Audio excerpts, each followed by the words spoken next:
Dear students, welcome to an English course for cross-cultural and international communication. I'm your online teacher, Liu Moxiao, from Beijing Foreign Studies University. By learning this course, you will get a cross-cultural view in international communication, identify Western media bias against China, and improve your media literacy. You will know more about China and more about the world. More importantly, you will be more able to share brilliant China stories with the world. Let's make joint efforts to finish this meaningful learning journey and present a reliable, admirable, and respectable image of China to the world. I think you will be very thrilled about our interesting and cutting-edge topics. Our first topic is Chinese traditional culture. Let's begin our journey here. Before the class, let me ask you a few questions. How do you understand cultural awareness? Is it important for cross-cultural communication? Have you ever found Chinese culture being portrayed in a disrespectful and derogatory way in your daily life or in media reports? Can you list one or two typical Chinese cultural symbols and explain their implications? Bearing these questions in mind, we will together study this topic about cultural diversity and Chinese traditional culture. Upon completion of this topic, you'll be able to achieve the following goals. Explain what cultural awareness is and why it is important in cross-cultural communication. Find out what ethnocentrism is and identify it in international communication. Describe some typical Chinese cultural symbols and explain their implications. Introduce Chinese traditional culture to the world in a better way. For this topic, our learning will be divided into three main parts: a cross-cultural view, Western media perspectives, and real China. In the cross-cultural view part, let's first take a look at a scenario that happened during a family dinner. It was supposed to be a happy dinner, but things turned out differently. We will try to find out what goes wrong and learn relevant knowledge about cultural awareness. In the Western media perspectives section, we will together watch a series of disrespectful advertisements named Eating with Chopsticks, 起快吃饭, launched by an Italian luxury fashion brand. By analyzing these derogatory advertisements, we will identify ethnocentrism of some Western brands and get to know possible reasons behind ethnocentrism in international communication. In the real China part, we will watch a short video called British Young Man Falls in Love with Chinese Tea Culture, launched by China Daily. We will try to find out about how Chinese media tells the story of Chinese traditional culture. Apart from chopsticks and tea, we will learn more about other typical cultural symbols of Chinese traditional culture and their related implications, so that we can tell China stories in a more comprehensive way. Now, you have already had a clear idea about our goals and our major learning content in this topic. This will point out the direction for our following study. See you soon!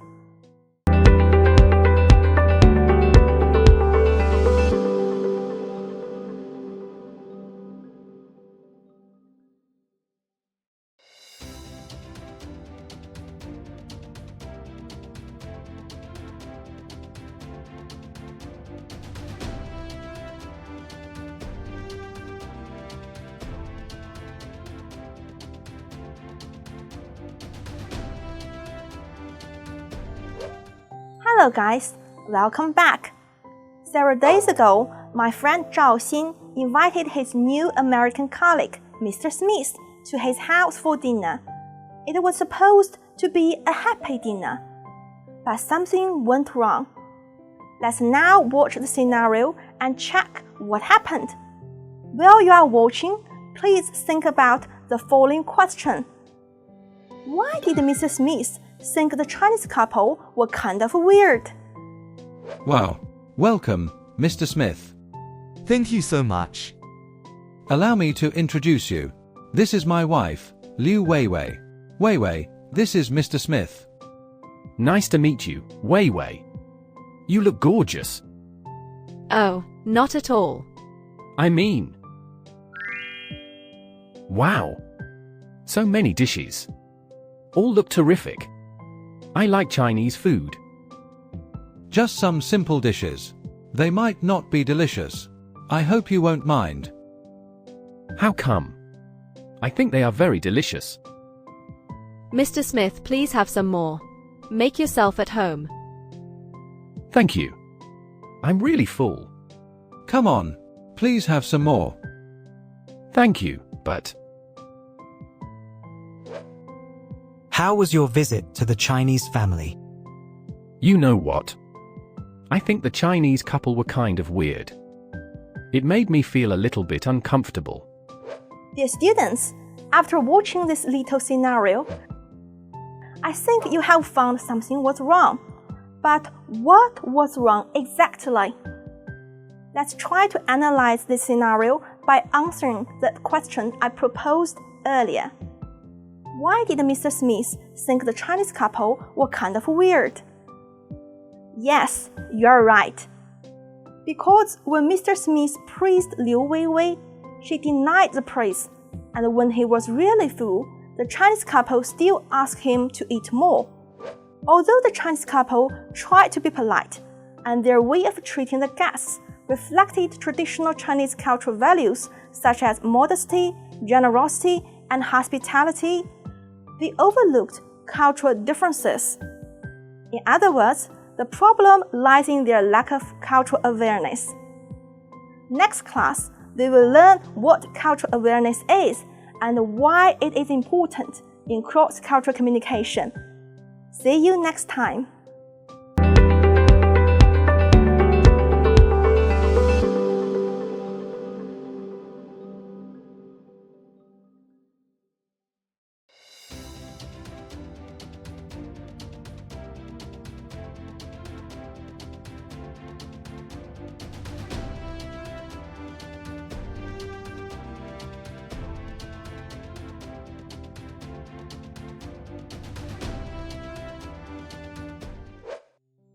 Hi everybody, we meet each other again. Last session, we have seen and analyzed a cross-cultural scenario that happened during a family dinner. In the scenario, both Mr. Smith and the Chinese couple have every intention to be polite, rather than rude, according to the rules of their respective culture. However, things turned out to be embarrassing and unpleasant. The problem lies in their lack of cultural awareness. In today's session, we will learn cultural awareness in detail. To begin with, let's be clear about the definition. What is cultural awareness? Cultural awareness refers to the knowledge, awareness, and acceptance of other cultures and other people's cultural identities. Specifically, it includes the willingness, ability, and sensitivity required to understand people with different backgrounds and the acceptance of diversity.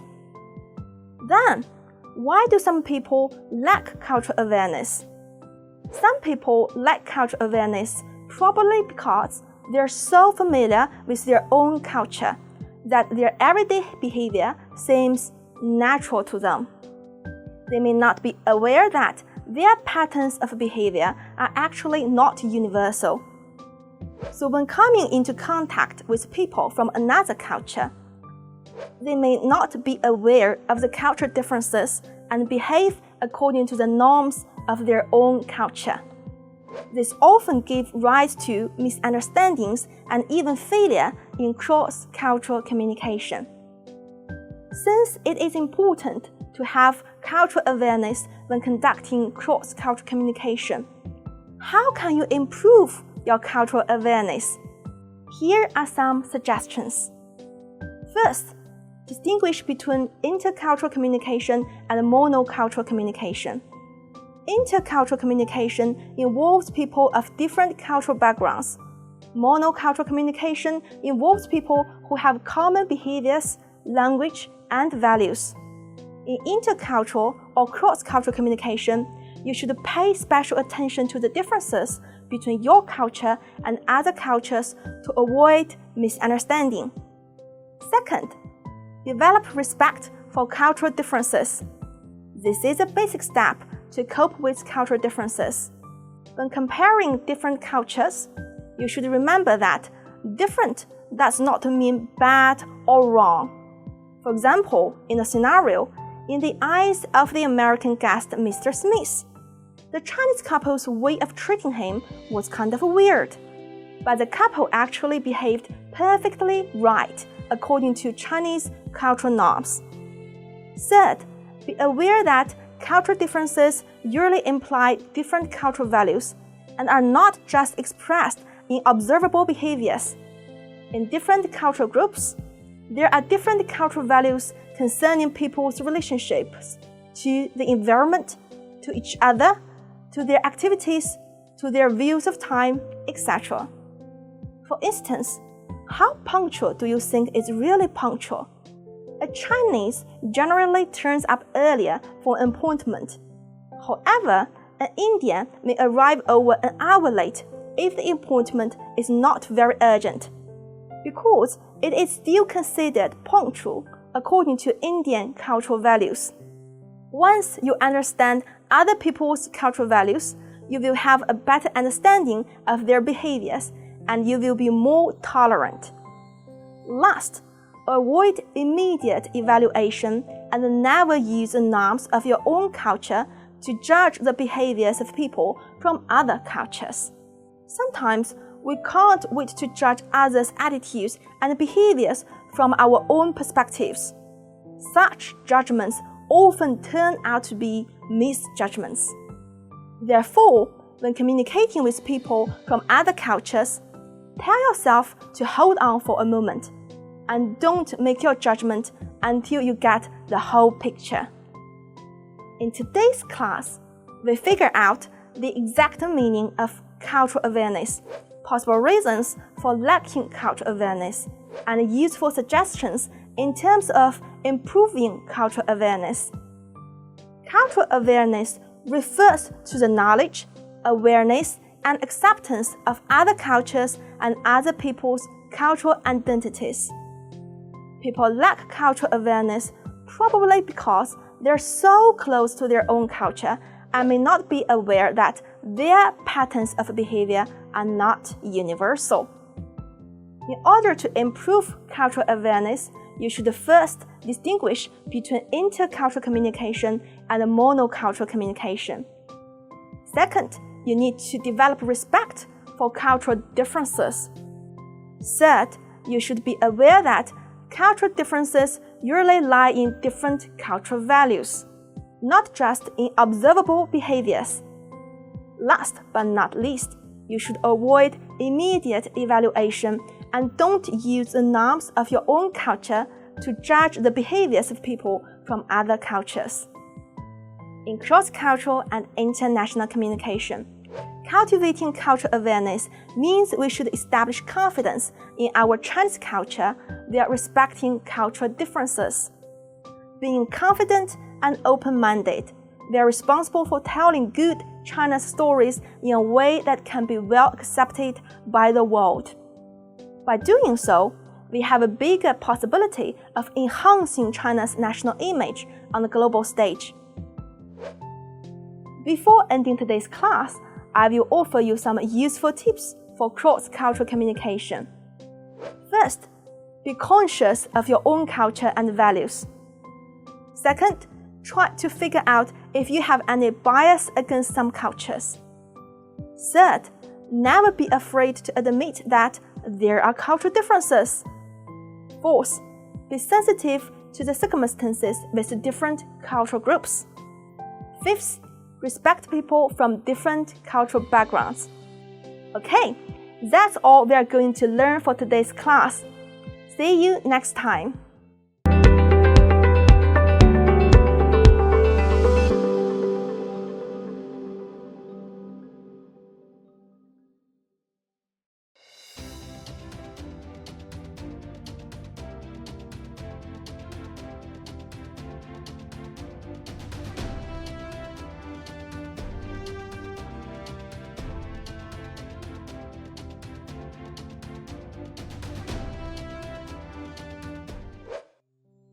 Hello everybody! Last class, we have learned the key knowledge point in the cross-cultural view part, cultural awareness. This lays the foundation for our following study. Today, we will move on to the Western media perspectives section. It is known that international enterprises are important participants in cross-cultural communication. In order to better attract and persuade the targeted audiences of other countries, and to create a good brand image, international enterprises need to give full play to the role of advertisements. Cultural awareness is important for advertisements aiming at the audiences of other countries. A good and effective advertisement should take the cultural characteristics of the target country into consideration. Otherwise, the company will suffer from criticism and even boycott. Let's now take a look at a series of advertisements named Eating with Chopsticks, 起快吃饭, launched by Italian luxury fashion brand Dolce & Gabbana D&G in 2018. The advertisements aimed at the Chinese market and were composed of 3 short videos. They were published on social media platforms such as 新浪微博, Instagram, and Facebook to promote D&G's upcoming Shanghai fashion show. The videos featured an Asian woman in a lavish Dolce & Gabbana dress. She was attempting to eat Italian cuisine, including pizza, cannoli, and spaghetti. With Chinese folk music playing in the background, the male Mandarin-speaking voiceover instructed the woman how to properly eat the Italian dishes with chopsticks. The tone was very condescending, and the Asian woman looked surprised, perplexed, and clumsy when performing this task. Now, let's watch these advertisements together. 玛格丽特披萨饼，欢迎收看 Dolce & Gabbana 起快吃饭第1集。今天我们首先要向大家展示如何用这种小棍子形状的餐具来吃我们伟大的传统玛格丽特披萨饼。你们是不是一手拿一根像小刀一样切一块披萨饼呢？不是这样。对，这样就对了。所以就是像钳子一样夹住一块披萨饼，直接送进嘴里。哦，别让奶酪滴下来。Bravissimo！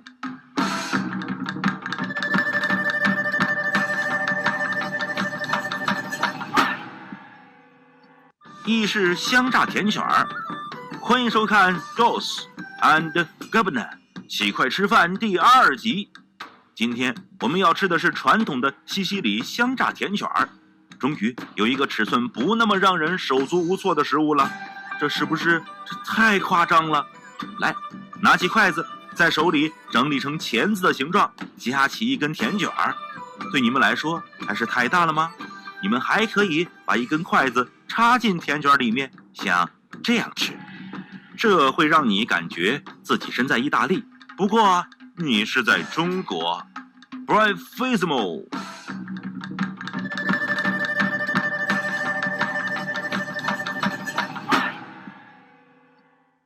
番茄酱意面，欢迎收看 Dolce & Gabbana 起快吃饭第3集。来到最后一集，让我们挑战传统的番茄酱意面。尽管你可能以为跟吃中国面条差不多，实际上吃的方式还是大有不同，没那么简单。试试看，把筷子插入面条，夹起它，对，夹起它，然后卷起来。能成功吃起来的人将会得高分， bravissimo。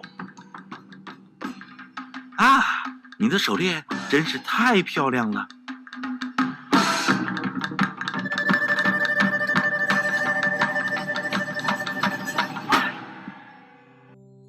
The original voiceover of the advertisements Eating with Chopsticks was in Chinese.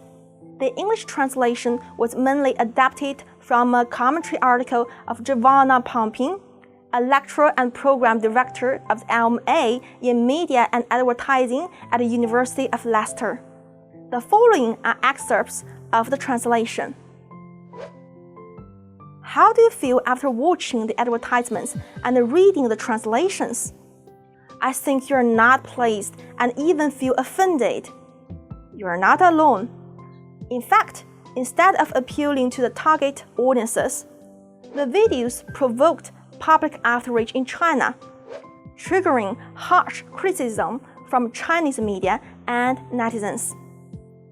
Faced with intense public backlash, D&G removed the videos from social media platforms and posted an apology on its official account. But these remedial measures could not save the brand from the bad influence. Regarding D&G's advertisements as offensive toward China, many Chinese celebrities who were to attend the Shanghai Fashion Show withdrew, and the show was cancelled due to the wave of criticism. Do you know why did D&G's advertisement series enrage Chinese people? Because it highlighted the Italian brand's sense of superiority by portraying the traditional Chinese cultural symbol, chopsticks, in a disrespectful and derogatory way. And what are some possible reasons for D&G to portray chopsticks in this way? The first reason may be their intention of describing themselves as being more advanced, important, or desirable. This is conducive to expanding their influences and serving their interests. Next is their ignorance of Chinese culture. Their limited knowledge of China results in their simplification and misinterpretation of China and Chinese culture. The third reason might be their lack of cultural awareness. A key idea in cross-cultural communication we have learned in the previous class.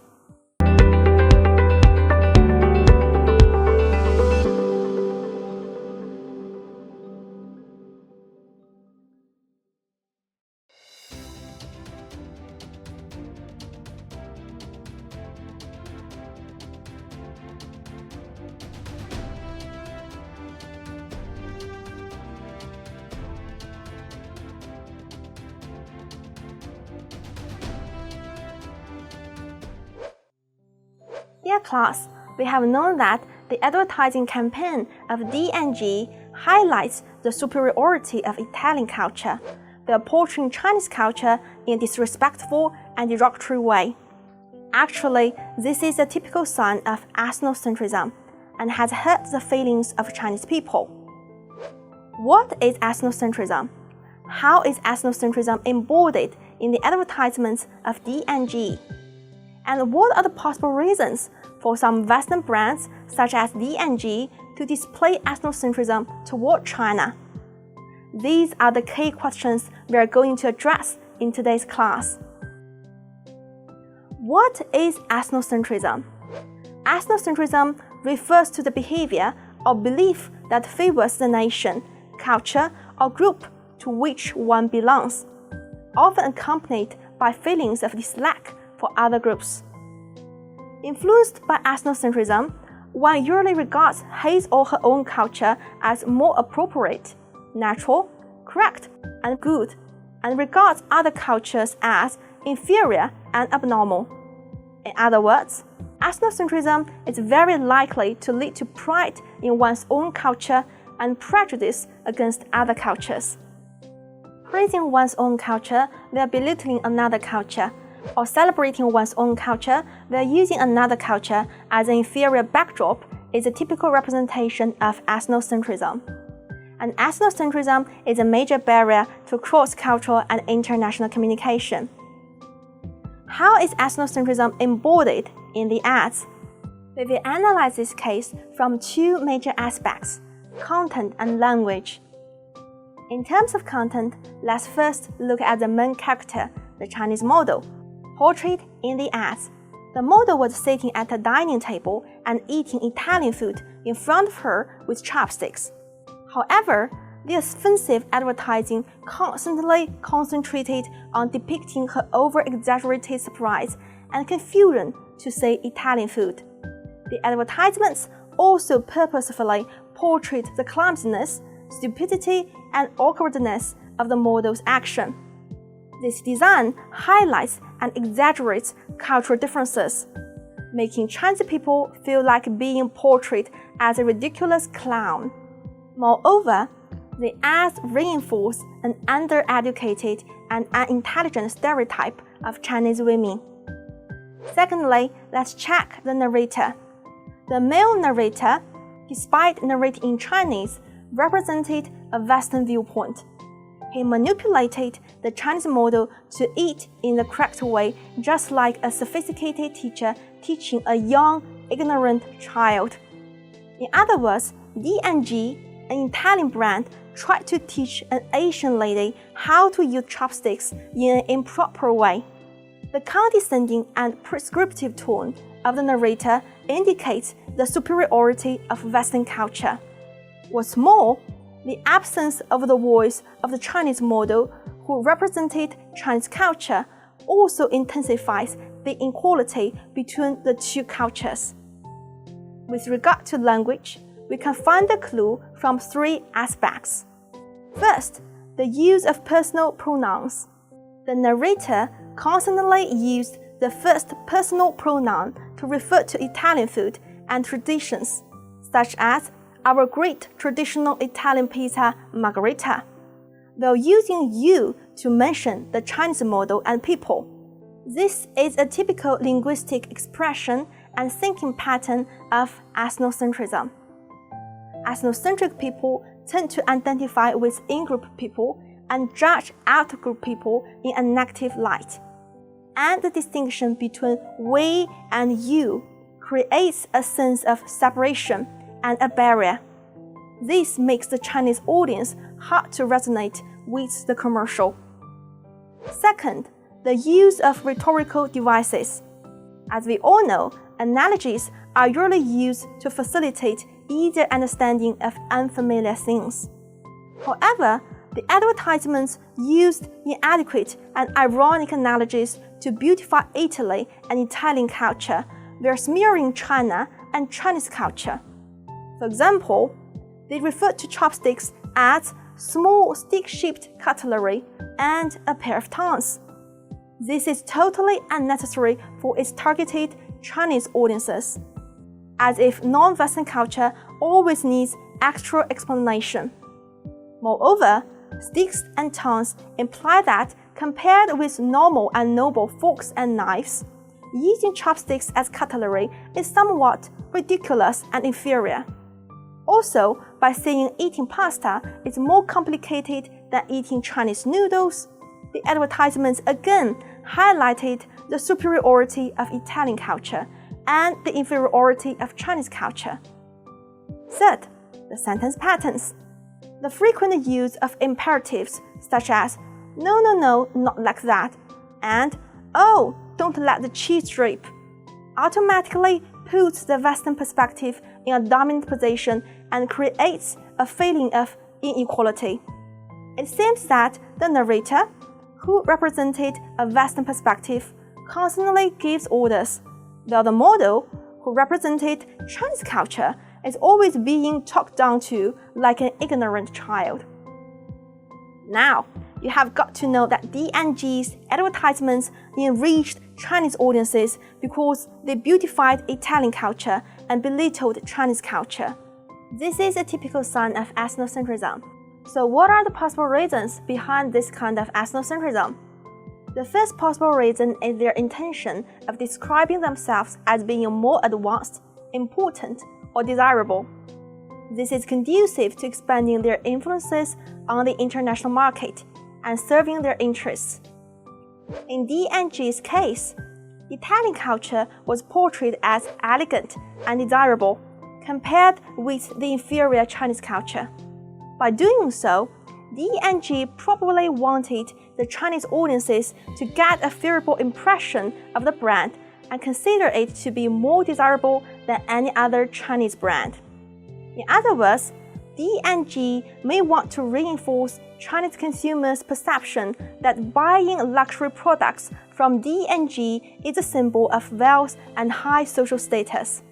Although describing itself as more advanced and desirable than its competitors served D&G's interests, the advertisement series turned out to be a failure.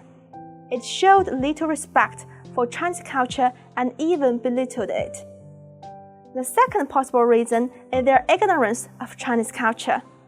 In fact, ethnocentrism can be seen as making false assumptions about others based on one's own limited knowledge and experience. By calling them small stick-shaped cutlery and a pair of tongs, D&G failed to recognize the significance of chopsticks in Chinese culture. With a long history, chopsticks are an important symbol of Chinese traditional culture. They are not only used to eat food, but also to convey many cultural values for Chinese people, such as etiquette, integrity, caring, good neighborliness, interdependence, etc. Such cultural values of chopsticks shouldn't be neglected. The third possible reason is their lack of cultural awareness. As we have just learned, cultural awareness involves the willingness, ability, and sensitivity required to understand people with different cultural backgrounds and the acceptance of diversity. The Italian brand D&G deliberately integrated some Chinese elements like chopsticks, the Chinese model, and Chinese-style background music into the advertisements. However, it didn't turn out to be a harmonious and proper combination. The awkward blending of Chinese elements and the inappropriate use of analogies were interpreted by many Chinese audiences as poor-taste jokes and mockery. Why?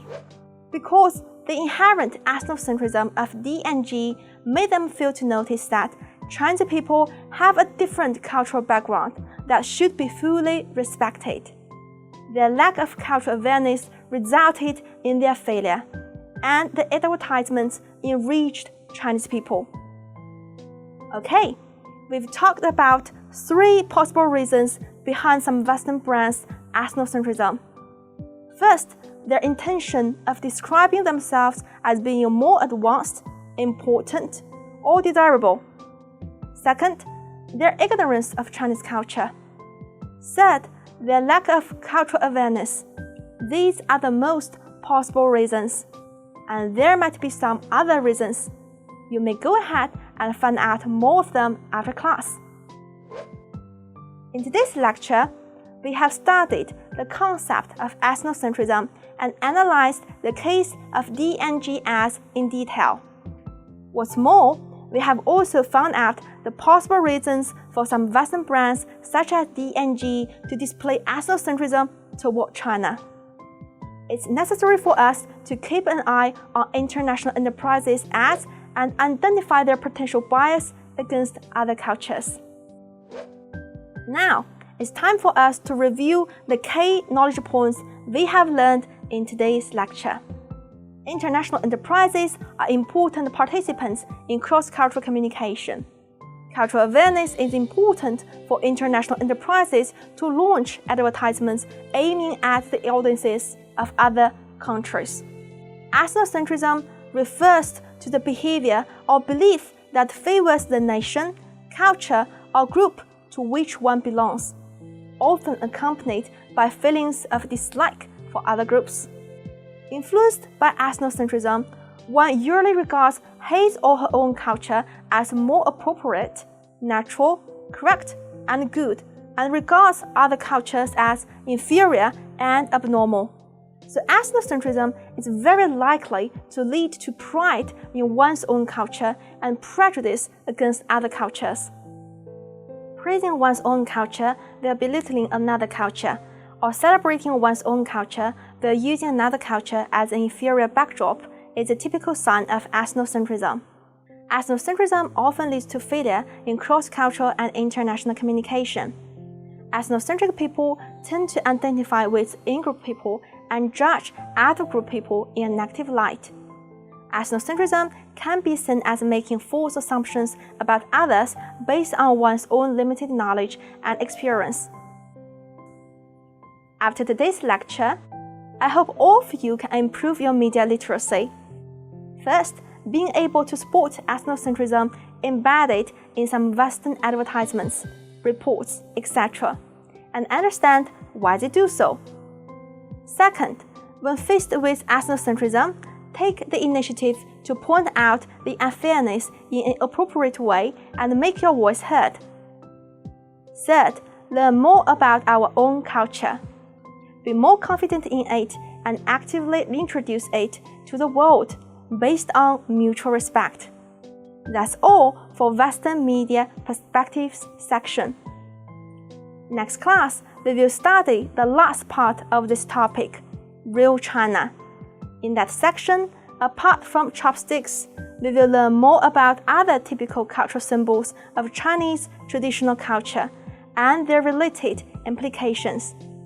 See you next time.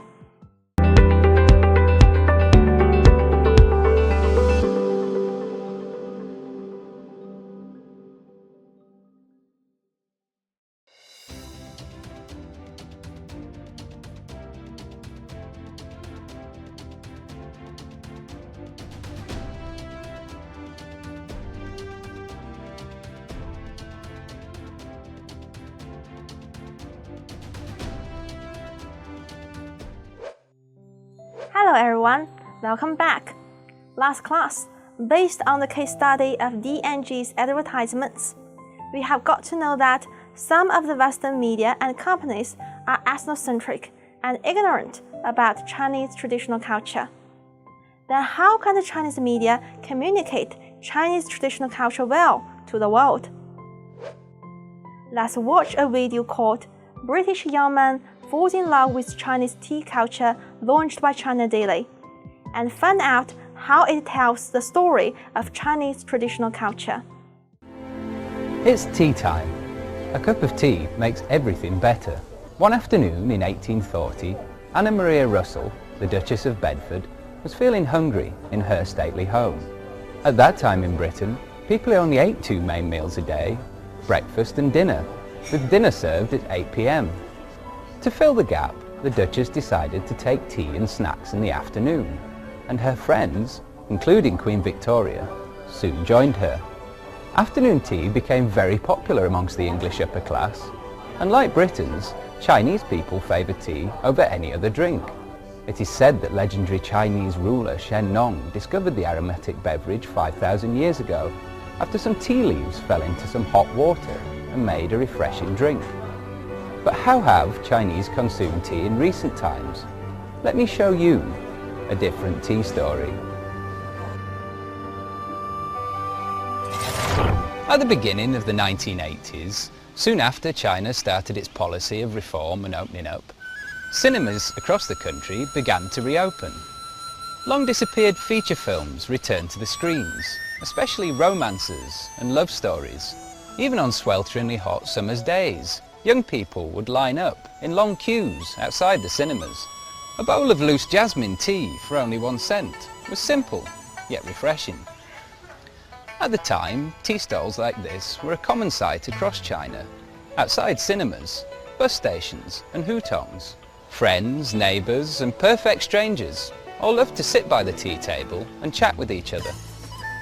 As the economy developed further, however, the tea stalls began to disappear from the streets. But Chinese people didn't stop in their pursuit of happiness and refreshment.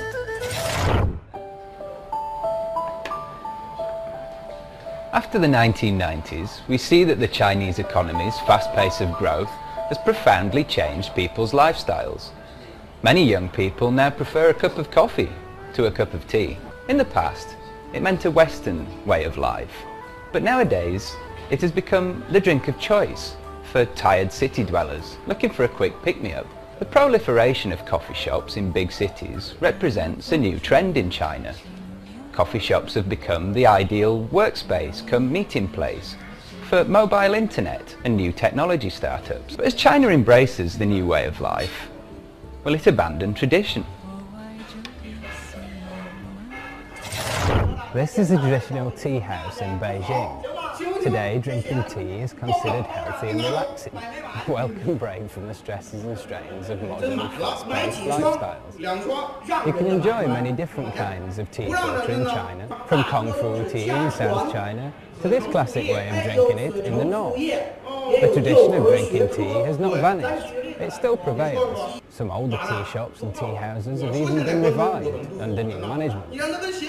And online shopping enables young Chinese to buy cheaper tea faster. 100 years ago, rationing brought on by the First World War prevented many in the UK from enjoying their afternoon tea.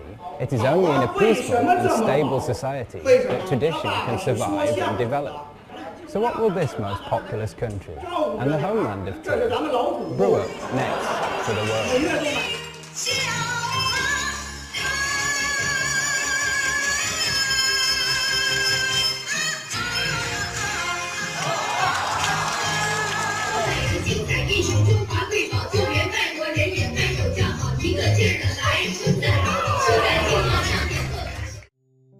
Do you think the video introduces Chinese tea culture well? Well, according to my personal point of view, I think it does a great job. Compared with DNG's ethnocentrism and cultural insensitivity, the tea culture video shows a good way to tell stories of Chinese traditional culture. First, the video shows the compatibility of British culture and Chinese culture by choosing the common cultural symbol, tea. This will trigger emotional empathy of the foreign audiences and reduce the difficulty of cross-cultural understanding. Second, the video views Chinese traditional culture from the perspective of development, showing that the culture is constantly changing, developing, and exchanging with other cultures. This represents a more realistic picture of cultural exchanges, and it also shows the inclusiveness of Chinese culture. Third, the video doesn't merely present the cultural symbol, but touches upon deeper themes and connotations. According to the video, the old ways of drinking tea represent Chinese people's pursuit of happiness, and it is only in a peaceful and stable society that the tradition can survive and develop. Therefore, in order to introduce Chinese traditional culture well, it is important to choose suitable cultural symbols and then probe deeper into their implications from the perspective of development. More importantly, apart from tea, we should know more about other typical cultural symbols of Chinese traditional culture and their related implications. This will help us tell China's stories in a more comprehensive way. See you soon!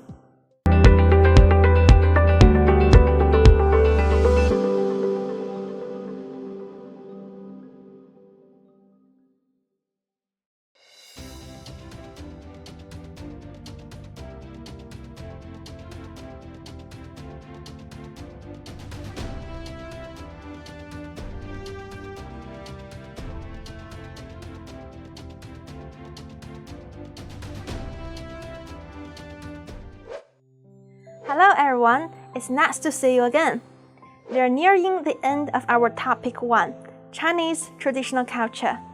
To better spread Chinese traditional culture, it is important for us to grasp more comprehensive knowledge about its cultural symbols and implications.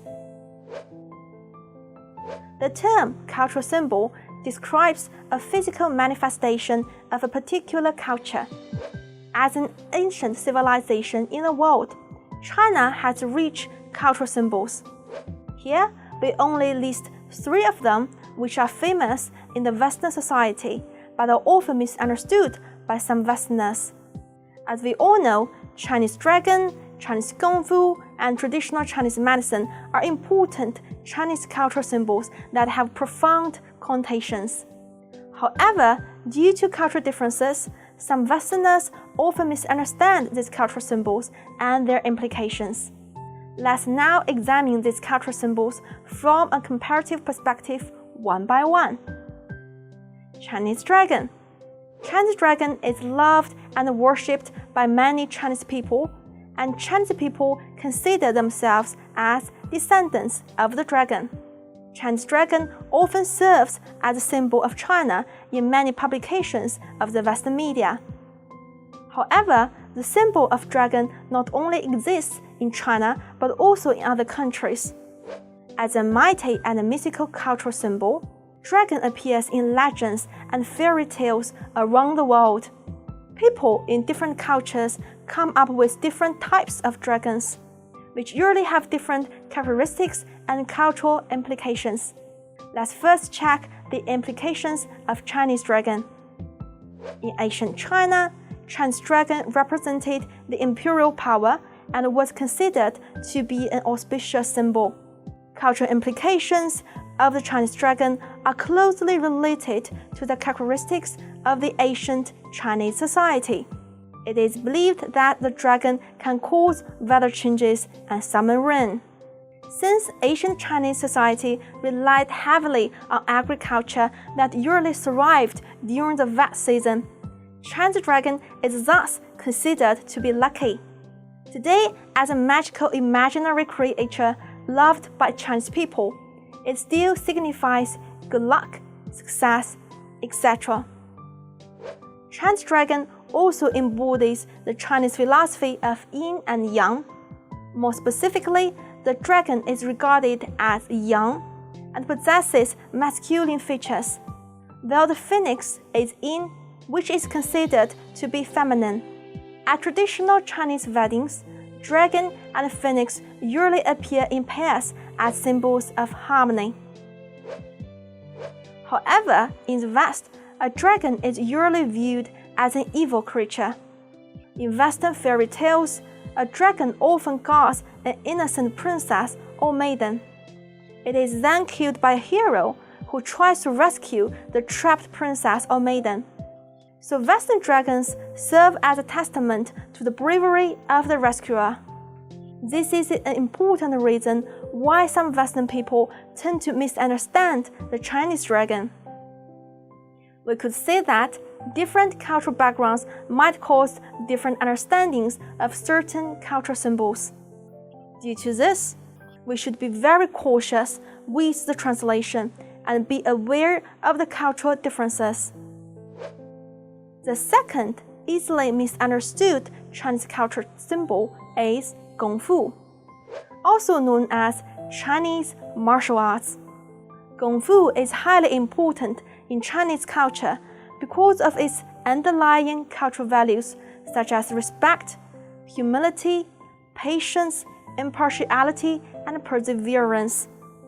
For example, Tai Chi, a common style of Kung Fu, is often called the moving meditation for its soft and peaceful movements. It emphasizes patience, harmony, and things internal rather than violence, confrontation, and things external. The wide spread of Chinese Kung Fu in the West is largely due to the Kung Fu movies.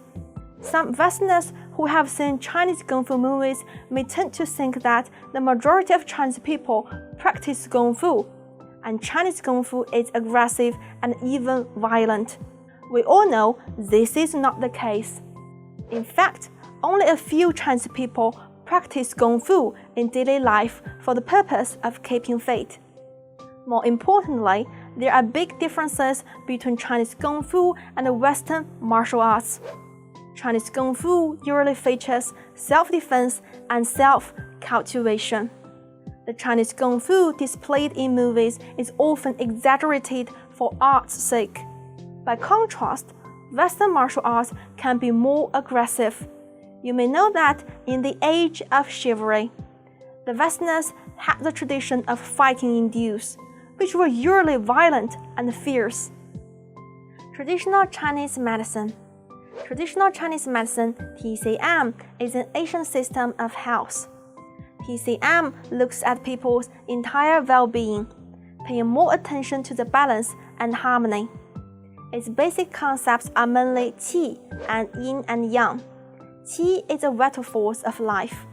Yin and yang are the opposite and complementary forces that make up the qi. TCM holds that when people balance the yin and yang of the qi, they will feel healthy and well. If not, they will feel sick and ill. Frequently used treatments of TCM to regain balance include cupping, herbal remedies, and massage. Nowadays, TCM is still welcomed by many Chinese people and gradually arouses the interest of some Westerners, for it is believed to value overall well-being and generate less side effects. However, some Westerners may think that traditional Chinese medicine is unscientific and untrue. This misunderstanding has a lot to do with the big differences between traditional Chinese medicine and Western medicine. Western medicine seeks defined and tested causes to explain a disease and its state. It usually focuses on the specific disease and seldom considers the human body as a whole. Traditional Chinese medicine, on the other hand, emphasizes people's entire well-being.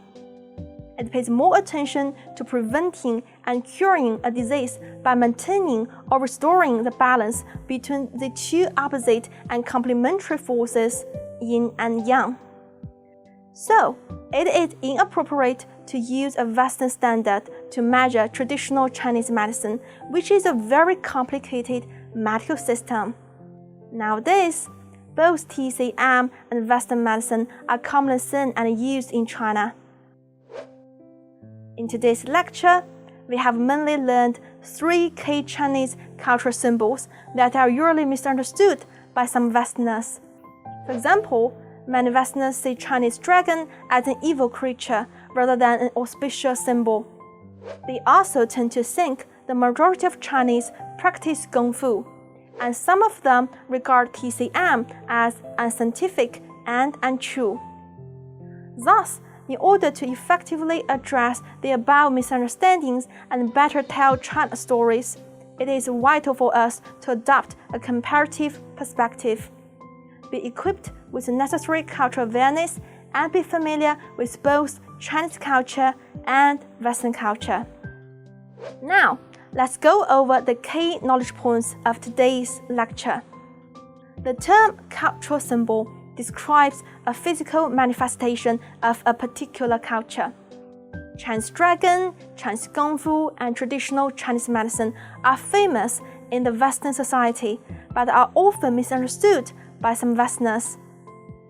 The mighty and mystical cultural symbol dragon appears in many legends and fairy tales around the world. However, different cultures come up with different types of dragons with different characteristics and cultural implications. Unlike their Western counterparts, Chinese dragons are loved and worshipped, and Chinese people consider themselves as descendants of the dragon. The popularity of Chinese Kung Fu in the West is largely due to Kung Fu movies. Kung Fu is highly important in Chinese culture because of its underlying values such as respect, humility, patience, impartiality, and perseverance. TCM emphasizes people's entire well-being, paying more attention to the balance and harmony of the whole body. Westerners' misunderstanding about TCM has a lot to do with differences between TCM and Western medicine. Western medicine is very specific, focusing mainly on treating certain diseases. TCM, on the other hand, values overall well-being and is believed to generate less side effects. Nowadays, both TCM and Western medicine are commonly seen and used in China. Okay, that's all. See you next time.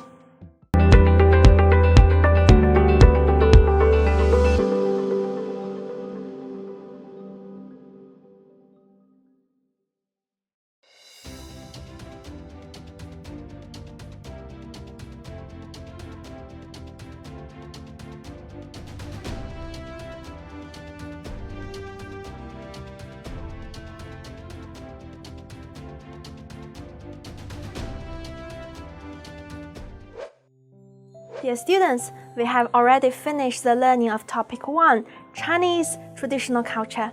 I believe you have learned a lot during the whole process. Now, it's time to review what we have learned. In the Across Cultural View part, we have seen a scenario that happened during a family dinner. Based on the in-depth analysis of this scenario, we have learned what cultural awareness is and why it is important in cross-cultural communication. In the Western Media Perspectives part, we together analyzed a series of disrespectful advertisements named Eating with Chopsticks, launched by an Italian luxury fashion brand. By conducting the case analysis, we have found out what ethnocentrism is and how to identify it in international communication. In the Real China part, we watched a video named British Young Man Falls in Love with Chinese Tea Culture made by China Daily. And we have learned from this video in terms of telling the story of Chinese traditional culture. Then we use Chinese dragon, Chinese Kung Fu, and traditional Chinese medicine as examples to explain how and why some Westerners misunderstand Chinese cultural symbols. At the same time, we have learned to describe some typical Chinese cultural symbols and their related cultural implications. After this lecture, I hope you will be more able to better introduce Chinese traditional culture to the world. More importantly, I hope you will take the initiative to probe deeper into Chinese traditional culture and try to analyze the cultural differences between China and other countries from a comparative perspective, avoiding ethnocentrism. This will help you better tell Chinese stories in international communication.